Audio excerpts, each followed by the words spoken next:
धाराशिवच्या राजकारणात खासदार ओमराजे निंबाळकर यांच्या संभाव्य बंड्याच्या चर्चांनी जोर धरला आहे. बंड्याची तयारी महिन्याभरापासूनच सुरू असल्याचा दावा त्यांनी बंधू मकरंदराजे निंबाळकर यांनी केला आहे.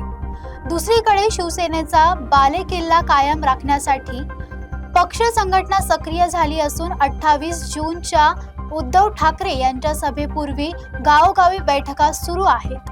धाराशिवच्या राजकारणात सध्या मोठ्या घडामोडींना वेग आला असून खासदार ओमराजे निंबाळकर यांच्या बंडाच्या चर्चांनी राजकीय वातावरण तापलंय.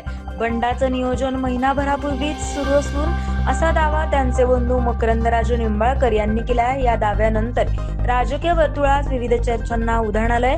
दरम्यान धाराशिवमधील शिवसेनेचा बालेकिल्ला कायम राखण्यासाठी पक्ष संघटना अधिक सक्रिय झाल्याचं दिसून येत आहे. 28 जून रोजी उद्धव ठाकरे यांच्या होणाऱ्या जाहीर सभेच्या पार्श्वभूमीवर जिल्ह्यात गावोगावी बैठका आणि कार्यकर्त्यांच्या संवाद कार्यक्रमांना वेग आला असल्याची माहिती समोर आली.